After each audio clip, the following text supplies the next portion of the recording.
Day 103, Chronological Bible reading of 1 Samuel 18-20 and Psalms 11:59, focusing on friendship, loyalty, and trust in Yahweh.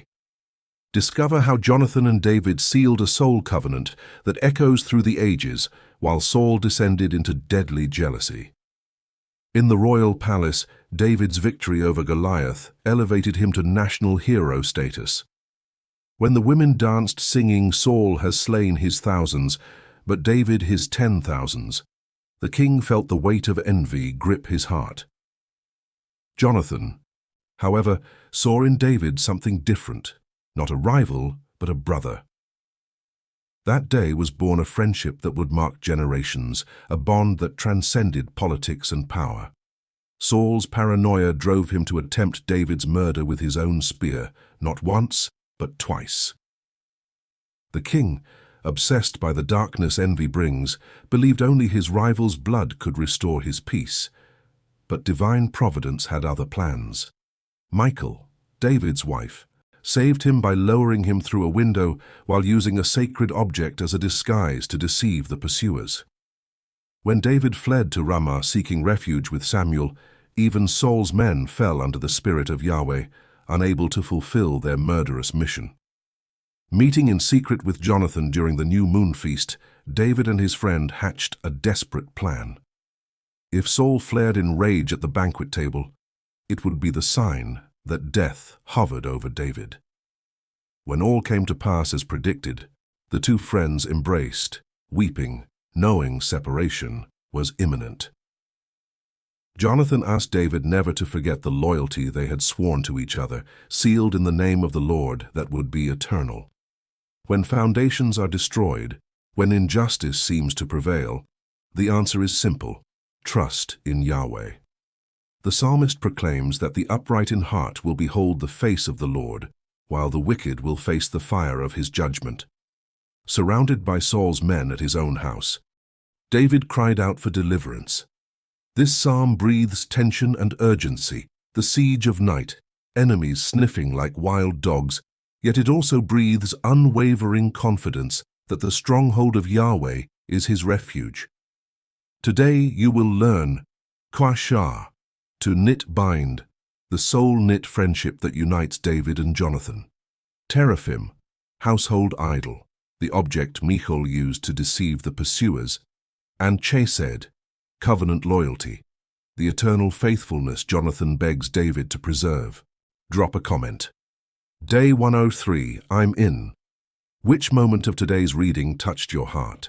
The friendship of David and Jonathan, the salvation through the window, or the trust in the Psalms? Your testimony inspires the community. Subscribe for the complete chronological Bible reading. Don't miss any day of the journey through God's words.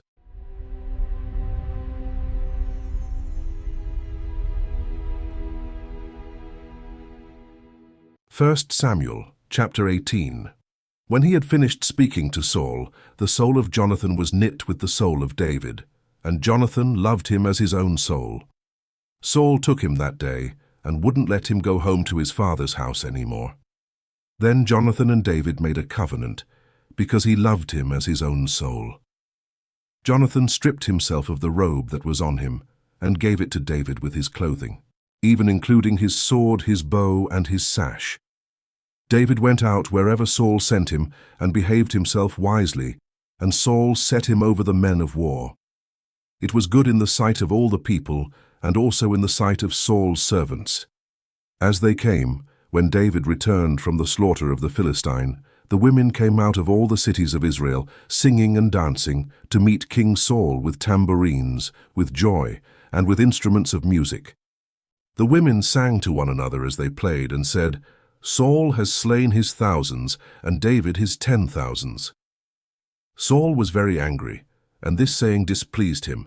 He said, "They have credited David with 10,000s, and they have only credited me with thousands. What can he have more but the kingdom?" Saul watched David from that day and forward. On the next day, an evil spirit from God came mightily on Saul, and he prophesied in the middle of the house. David played with his hand, as he did day by day. Saul had his spear in his hand, and Saul threw the spear, for he said, "I will pin David to the wall." David escaped from his presence twice. Saul was afraid of David, because Yahweh was with him, and had departed from Saul. Therefore Saul removed him from his presence, and made him his captain over 1,000, and he went out and came in before the people. David behaved himself wisely in all his ways, and Yahweh was with him. When Saul saw that he behaved himself very wisely, he stood in awe of him. But all Israel and Judah loved David, for he went out and came in before them. Saul said to David, "Behold, my elder daughter Merab. I will give her to you as wife. Only be valiant for me, and fight Yahweh's battles." For Saul said, "Don't let my hand be on him, but let the hand of the Philistines be on him."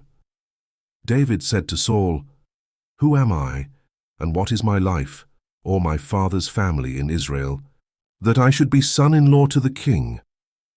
But at the time when Merab, Saul's daughter, should have been given to David, she was given to Adriel, the Meholathite, as wife. Michal, Saul's daughter, loved David, and they told Saul, and the thing pleased him. Saul said, "I will give her to him, that she may be a snare to him, and that the hand of the Philistines may be against him." Therefore Saul said to David a second time, "You shall today be my son-in-law." Saul commanded his servants, "Talk with David secretly and say, 'Behold, the king has delight in you, and all his servants love you. Now therefore be the king's son-in-law.'" Saul's servants spoke those words in the ears of David. David said, "Does it seem to you a light thing to be the king's son-in-law, since I am a poor man and little known?" The servants of Saul told him, saying, "David spoke like this." Saul said, "Tell David, the king desires no dowry except 100 foreskins of the Philistines, to be avenged of the king's enemies." Now Saul thought he would make David fall by the hand of the Philistines. When his servants told David these words, it pleased David well to be the king's son-in-law. Before the deadline, David arose and went, he and his men, and killed 200 men of the Philistines. Then David brought their foreskins, and they gave them in full number to the king, that he might be the king's son-in-law. Then Saul gave him Michal his daughter as wife. Saul saw and knew that Yahweh was with David, and Michal, Saul's daughter, loved him. Saul was even more afraid of David, and Saul was David's enemy continually. Then the princes of the Philistines went out, and as often as they went out, David behaved himself more wisely than all the servants of Saul, so that his name was highly esteemed. 1 Samuel chapter 19. Saul spoke to Jonathan his son and to all his servants that they should kill David. But Jonathan, Saul's son, greatly delighted in David. Jonathan told David, saying, "Saul, my father, seeks to kill you. Now therefore please take care of yourself in the morning, live in a secret place, and hide yourself. I will go out and stand beside my father in the field where you are, and I will talk with my father about you, and if I see anything I will tell you." Jonathan spoke good of David to Saul his father, and said to him, "Don't let the king sin against his servant, against David, because he has not sinned against you, and because his works have been very good toward you. For he put his life in his hand and struck the Philistine, and Yahweh worked a great victory for all Israel. You saw it and rejoiced. Why then will you sin against innocent blood, to kill David without a cause?" Saul listened to the voice of Jonathan, and Saul swore, "As Yahweh lives, he shall not be put to death." Jonathan called David, and Jonathan showed him all those things. Then Jonathan brought David to Saul, and he was in his presence as before. There was war again. David went out and fought with the Philistines, and killed them with a great slaughter, and they fled before him. An evil spirit from Yahweh was on Saul, as he sat in his house with his spear in his hand, and David was playing music with his hand. Saul sought to pin David to the wall with the spear, but he slipped away out of Saul's presence, and he stuck the spear into the wall. David fled and escaped that night. Saul sent messengers to David's house to watch him and to kill him in the morning. Michal, David's wife, told him, saying, "If you don't save your life tonight, tomorrow you will be killed." So Michal let David down through the window.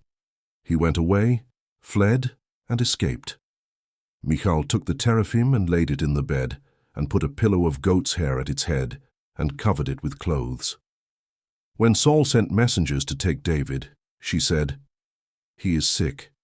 Saul sent the messengers to see David, saying, "Bring him up to me in the bed, that I may kill him." When the messengers came in, behold, the teraphim was in the bed, with the pillow of goat's hair at its head.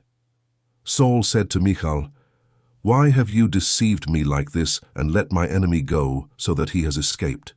Michal answered Saul, "He said to me, 'Let me go. Why should I kill you?'" Now David fled and escaped, and came to Samuel at Ramah, and told him all that Saul had done to him.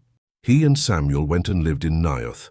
Saul was told, saying, "Behold, David is at Naioth in Ramah." Saul sent messengers to seize David, and when they saw the company of the prophets prophesying, and Samuel standing as head over them, God's Spirit came on Saul's messengers, and they also prophesied. When Saul was told, he sent other messengers, and they also prophesied. Saul sent messengers again the third time, and they also prophesied. Then he also went to Ramah, and came to the great well that is in Seku, and he asked, "Where are Samuel and David?" One said, "Behold, they are at Naioth in Ramah." He went there to Naioth in Ramah. Then God's Spirit came on him also, and he went on and prophesied until he came to Naioth in Ramah. He also stripped off his clothes. He also prophesied before Samuel, and lay down naked all that day and all that night. Therefore they say, "Is Saul also among the prophets?" 1 Samuel, chapter 20. David fled from Naioth in Ramah, and came and said to Jonathan, "What have I done? What is my iniquity? What is my sin before your father, that he seeks my life?" He said to him, "Far from it, you will not die. Behold, my father does nothing either great or small, but that he discloses it to me. Why would my father hide this thing from me? It is not so." David swore, moreover, and said, "Your father knows well that I have found favor in your eyes." And he says, "Don't let Jonathan know this, lest he be grieved. But truly, as Yahweh lives, and as your soul lives, there is but a step between me and death." Then Jonathan said to David, "Whatever your soul desires, I will even do it for you." David said to Jonathan, "Behold, tomorrow is the new moon, and I should not fail to dine with the king. But let me go, that I may hide myself in the field to the third day at evening.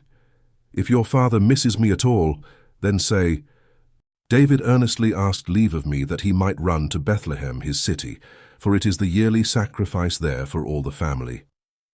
If he says, 'It is well, your servant shall have peace,' but if he is angry, then know that evil is determined by him. Therefore deal kindly with your servant, for you have brought your servant into a covenant of Yahweh with you.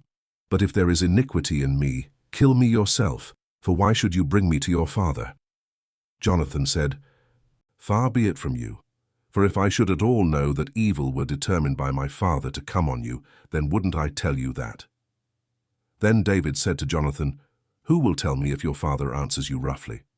Jonathan said to David, "Come in, let's go out into the field." They both went out into the field. Jonathan said to David, "By Yahweh, the God of Israel, when I have sounded out my father about this time tomorrow, or the third day, behold, if there is good toward David, won't I then send to you and disclose it to you? Yahweh do so to Jonathan, and more also, should it please my father to do you evil, if I don't disclose it to you and send you away, that you may go in peace. May Yahweh be with you as he has been with my father. You shall not only show me the loving kindness of Yahweh while I still live, that I not die, but you shall also not cut off your kindness from my house forever. No, not when Yahweh has cut off every one of the enemies of David from the surface of the earth." So Jonathan made a covenant with David's house, saying, "Yahweh will require it at the hand of David's enemies." Jonathan caused David to swear again for the love that he had to him, for he loved him as he loved his own soul. Then Jonathan said to him, Tomorrow is the new moon, and you will be missed, because your seat will be empty. When you have stayed 3 days, go down quickly and come to the place where you hid yourself when this started, and remain by the stone easel. I will shoot 3 arrows on its side, as though I shot at a mark. Behold, I will send the boy, saying, Go, find the arrows. If I tell the boy, Behold, the arrows are on this side of you, take them, then come, for there is peace to you and no danger, as Yahweh lives. But if I say this to the boy, Behold, the arrows are beyond you, then go your way, for Yahweh has sent you away. Concerning the matter which you and I have spoken of, behold, Yahweh is between you and me forever. So David hid himself in the field. When the new moon had come, the king sat himself down to eat food. The king sat on his seat, as at other times, even on the seat by the wall. And Jonathan stood up, and Abner sat by Saul's side, but David's place was empty. Nevertheless, Saul didn't say anything that day, for he thought, Something has happened to him. He is not clean. Surely he is not clean. On the next day after the new moon, the 2nd day, David's place was empty. Saul said to Jonathan his son, Why didn't the son of Jesse come to eat, either yesterday or today? Jonathan answered Saul, David earnestly asked permission of me to go to Bethlehem. He said, Please let me go, for our family has a sacrifice in the city. My brother has commanded me to be there. Now, if I have found favor in your eyes, please let me go away and see my brothers. Therefore he has not come to the king's table. Then Saul's anger burned against Jonathan, and he said to him, You son of a perverse, rebellious woman, don't I know that you have chosen the son of Jesse to your own shame and to the shame of your mother's nakedness? For as long as the son of Jesse lives on the earth, you will not be established, nor will your kingdom. Therefore now send and bring him to me, for he shall surely die. Jonathan answered Saul his father, and said to him, Why should he be put to death? What has he done? Saul cast his spear at him to strike him. By this, Jonathan knew that his father was determined to put David to death. So Jonathan arose from the table in fierce anger, and ate no food the 2nd day of the month, for he was grieved for David, because his father had treated him shamefully. In the morning, Jonathan went out into the field at the time appointed with David, and a little boy with him. He said to his boy, Run. Find now the arrows which I shoot. As the boy ran, he shot an arrow beyond him. When the boy had come to the place of the arrow which Jonathan had shot, Jonathan cried after the boy and said, Isn't the arrow beyond you? Jonathan cried after the boy, Go fast, hurry, don't delay. Jonathan's boy gathered up the arrows and came to his master. But the boy didn't know anything. Only Jonathan and David knew the matter. Jonathan gave his weapons to his boy and said to him, Go, carry them to the city. As soon as the boy was gone, David arose out of the south and fell on his face to the ground and bowed himself 3 times. They kissed one another and wept with one another, and David wept the most. Jonathan said to David, Go in peace, because we have both sworn in Yahweh's name, saying, Yahweh is between me and you, and between my offspring and your offspring, forever. He arose and departed, and Jonathan went into the city. Psalms chapter 11. In Yahweh I take refuge. How can you say to my soul, Flee as a bird to your mountain?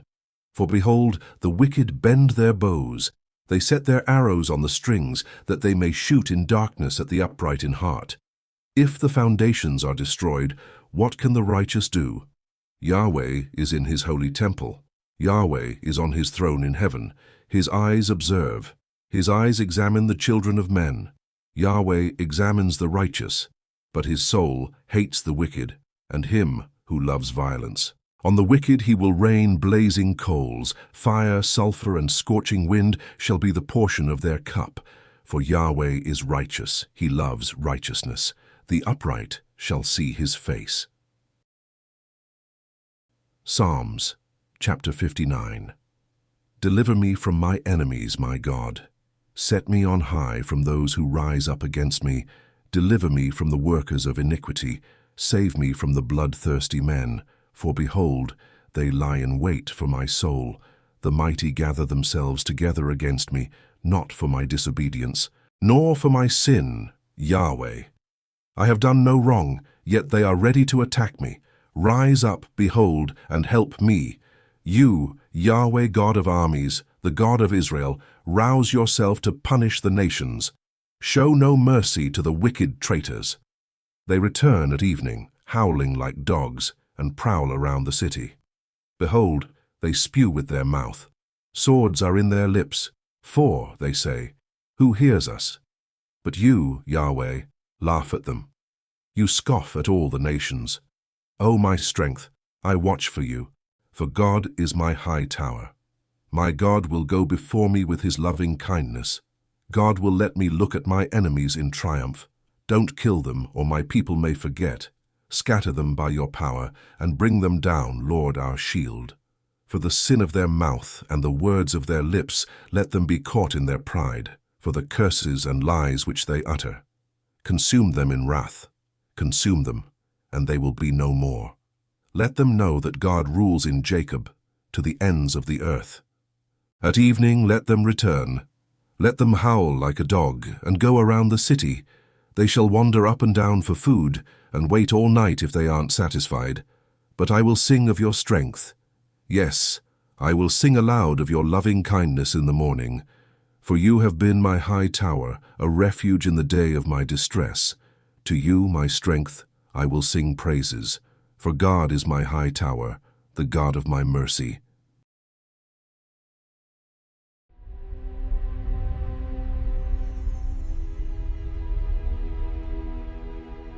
Day 103 revealed to us that true friendship is stronger than envy and power. While Saul fell imprisoned by jealousy, David and Jonathan sealed a covenant not even death could separate. The Psalms of David remind us that when the world surrounds us, Yahweh remains our unshakable fortress. Day 103 completum.